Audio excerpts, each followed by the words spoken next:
Alright, final exam review, Algebra 2 B'ers. Let's get this thing rocking and rolling. So when you attack a problem that looks like this, it's really 3 problems in one. So you just break them up into little bite-sized pieces. Well, the square root of 4 are pretty easy. Square root of x cubed, now the way I taught it was, like you have the square root of 27, you break that down into 9 and 3, the first one being the largest perfect square root that goes into 27. This is number land, this is letter land. So number land, there's an invisible 2 right there. What's the first number less than 3 that 2 will go into? 2. So I take 2 away from 3. I got 1 left. Now I use that rule, you divide the power by the index. 2 divided by 2 is 1. I'm going to save that for last, put that on the end because I can see that this works out. So if I look at the square root of y to the 6th and use that rule, 6 divided by 2 is 3, so that turns into y cubed, and then that square root of x is still kind of like trapped. And there she is. Problem number 1 done. Let's keep rolling. Now, a lot of you will remember the rule, no radicals in the basement. It's a great thing to be thinking about. But if we just focus on the rule that I just discussed, if there's a 2 there, what's 12 divided by 2? 6. So that's been freed up. What's 8 divided by 2? 4. So that one's not bad at all if you just look at the rule that they're trying to get you to think about. So now, this one, a little bit more difficult because this is a bigger index.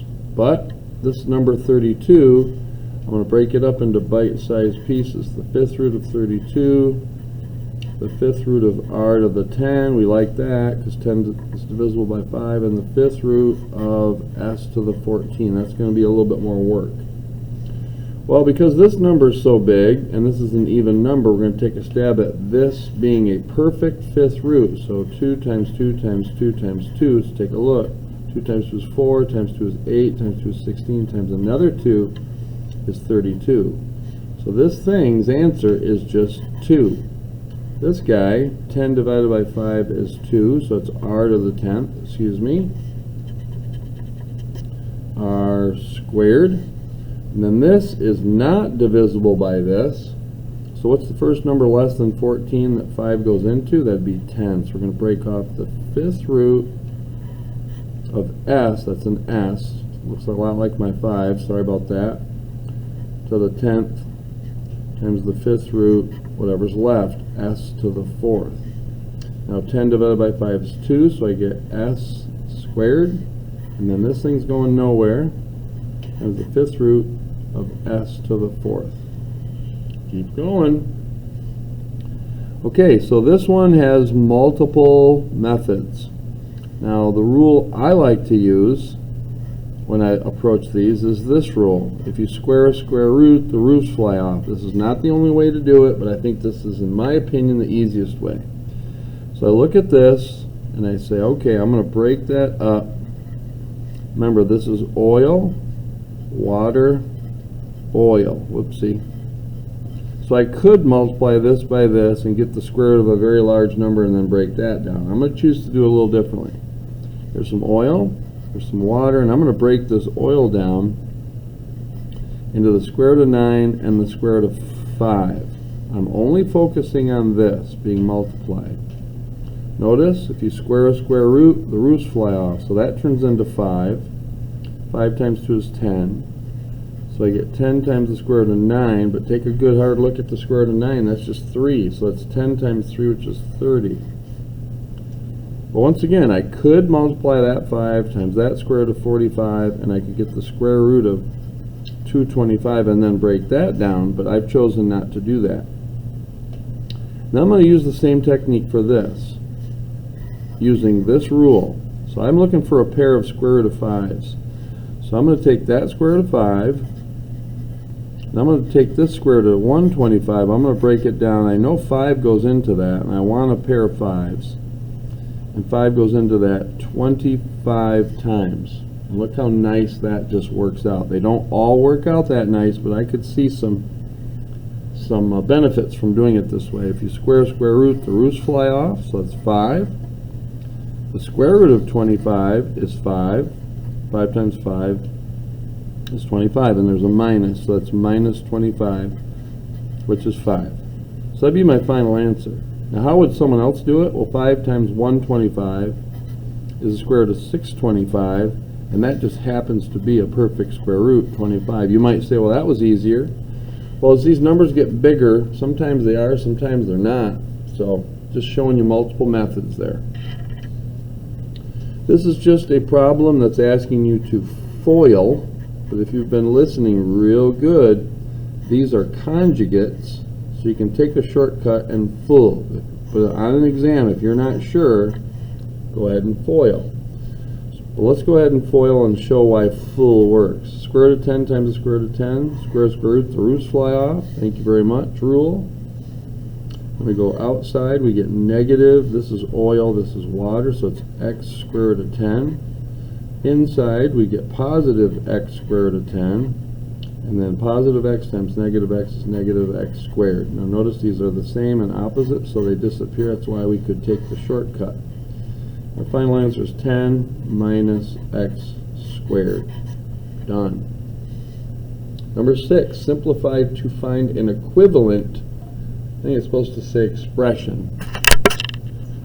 So, the only thing that works is by multiplying the bottom by its conjugate, 3 minus the square root of 7, but if I multiply the bottom by that, I gotta multiply the top by that. Now the top, distribute, 12 minus 4 square root of 7 over. Now I'm going to go ahead and take care of this fool because they're conjugates.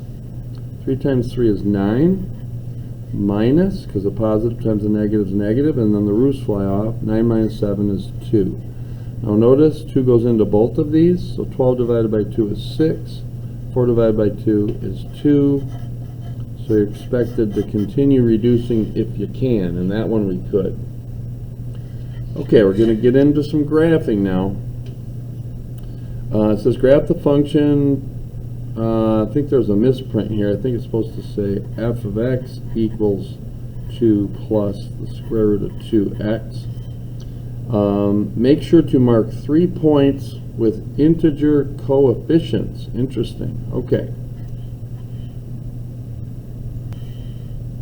Okay, so this part of the instructions, in my opinion, are a little confusing because in my world, integer coefficient, a coefficient is some number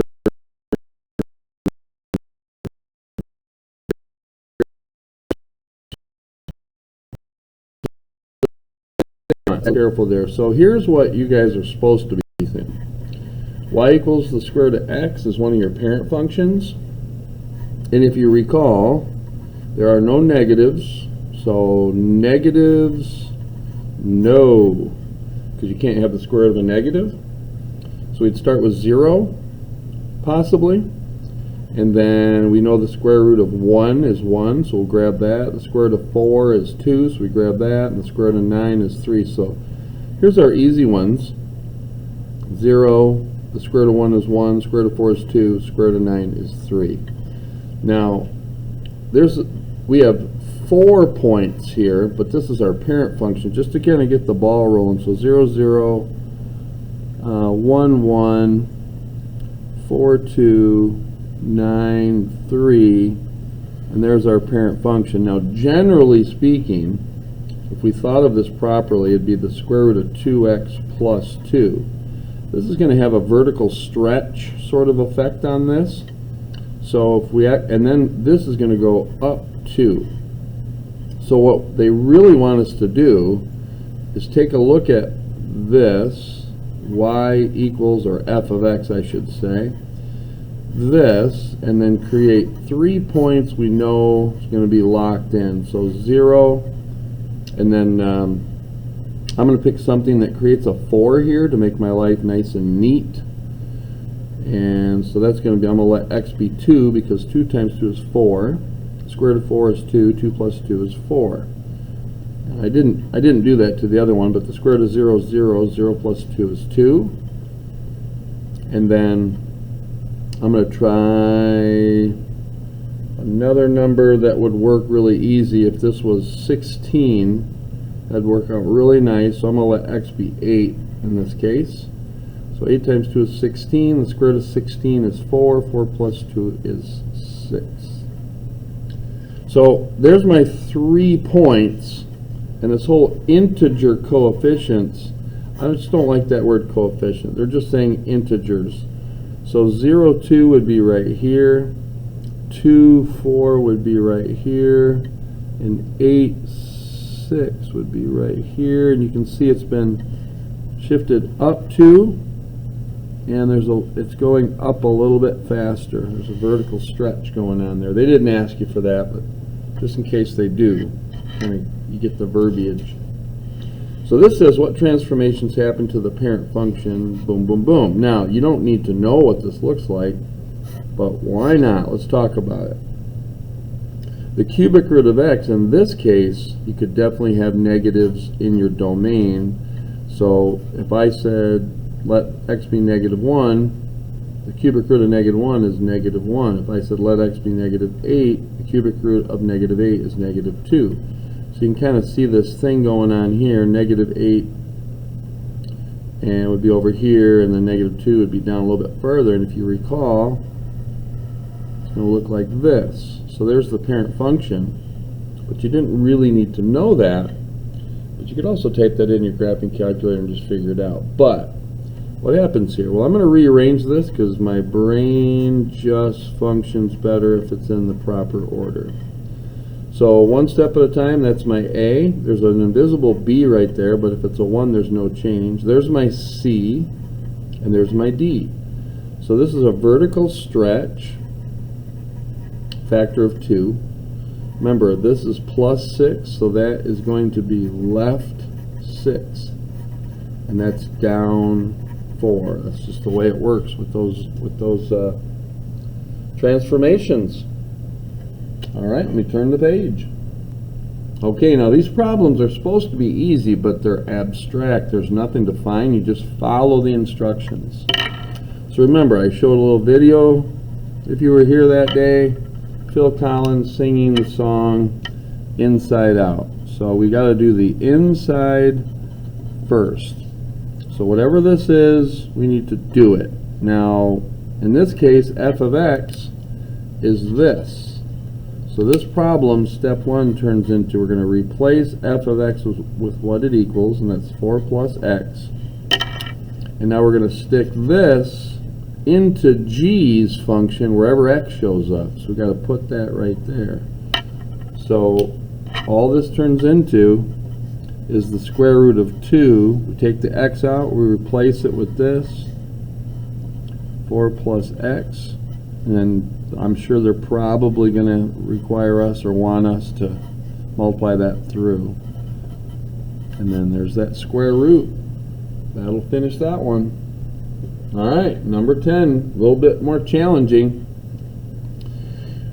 These are the reasons why exams are a little challenging. You have to remember, if you have x is trapped under a square root in the beginning, in the original, you must check your answers when you're done. So we'll talk about it when we get there. But how do we get the square root to disappear? We square it. But if we square that side, we got to square this side. Now my number one concern when I taught this, and I'm still teaching it, is you cannot just square this and think you're good. Remember that little mini lesson I teach? If you square this individually, you'd go 4 plus 9 and then you go 13. Well, that's not right. It just doesn't work, because we know 2 plus 3 is 5. 5 squared is 25. I'm just showing you what not to do. So don't just square that and think you're good. X plus 2, x plus 2. You got to do what it says. Square it.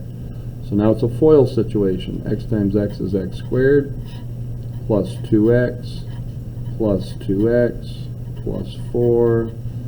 And this just, the roots just fly off. That's nice. So I'm going to set this equal to 0 right now, because that's what you got to do. You're turning it into a trinomial. So x squared. Oh, this is kind of an interesting problem.